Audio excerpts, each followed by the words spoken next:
சொத்து குவிப்பு வழக்கில் வந்துட்டு நம்மளுடைய சசிகலா அவர்கள் வந்துட்டு பெங்களூர் சிறையில் அடைக்கப்பட்டார் அப்படின்ற விஷயம் எல்லாமே வந்துட்டு பாஸ்ட்டுங்க. அது எல்லாமே முடிஞ்சு போச்சு.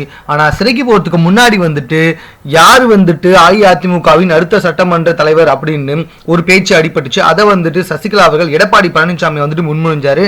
அதன்படியே வந்துட்டு அஇஅதிமுக கட்சியின் சட்டமன்ற தலைவராக எடப்பாடி வந்துட்டு நியமிக்கப்பட்டாரு. ஆனா இதுக்கு பல பேர் வந்துட்டு விருப்பமே தெரிவிக்கல. எது எப்படியா இருந்தாலும் சமூக வலைதளத்தில் எடப்பாடி பழனிசாமி அவர்களுக்கு எதிராகவே வந்துட்டு பல பேர் வந்துட்டு கமெண்ட் பண்ணிட்டு இருக்காங்க. அது மட்டும் இல்லாம ஆளுநர் வித்யாசாகர் அவர்கள் வந்துட்டு இன்று மாலை வந்துட்டு எடப்பாடி பழனிசாமியை வந்துட்டு பெரும்பான்மையை காண்பிப்பதற்காக அழைப்பார் அப்படின்னு பல பேர் எதிர்பார்த்து வந்துட்டு இருக்காங்க. இது குறித்து மன்சூர் அலிகான் வந்துட்டு ஒரு பேட்டியில சொல்லியிருக்காருங்க. என்ன சொல்லியிருக்காரு அப்படின்னு சொல்லி கேட்டீங்கனாலே நமக்கு கொஞ்சம் சிரிப்பா வந்தாலும் அவர் சொன்னது கொஞ்சம் உண்மை அப்படின்ற மாதிரி தெரியுங்க.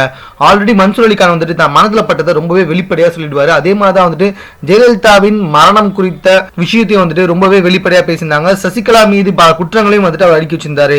எடப்பாடி பழனிசாமியை பத்தி அவர் என்ன சொல்லியிருந்தாருன்னா ஒரே வார்த்தையில தாங்க சொன்னாரு, எடப்பாடி சிஎம்னா தமிழ்நாடு டெட் பாடி இப்படி தாங்க சொன்னாரு. இதை வந்துட்டு சமூக வலைத்தளத்துல வந்துட்டு நெட்டிசன்லாம் பயங்கரமா கலாச்சி வந்துட்டு இருக்காங்கன்னா பாத்துக்கோங்க. எடப்பாடி டெட் பாடி அப்படின்னு சொல்லிட்டு ரைமிங்கா வந்துட்டு மன்சூர் அலிகான் செம்மையா வந்துட்டு பட்டையை கலப்பி விளாசி தள்ளியிருக்காரு அப்படின்னு மன்சூர் அலிகானை பத்தி தான் வந்துட்டு இப்ப சமூக வலைத்தளத்துல பயங்கரமான பேச்சு நிலவி வந்துட்டு இருக்கு.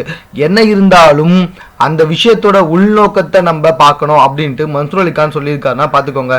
மேலும் இது குறித்த செய்திகளை உடனுக்குடன் தெரிந்து கொள்வதற்கு எங்களோட சேனலை சப்ஸ்கிரைப் பண்ணுங்க. இந்த வீடியோ பிடிச்சிருந்தா லைக் பண்ணுங்க. உங்க கமெண்ட்ஸ் எதுவாக இருந்தாலும் ஓகே, எங்க கூட ஷேர் பண்ணிக்கோங்க. தேங்க்யூ.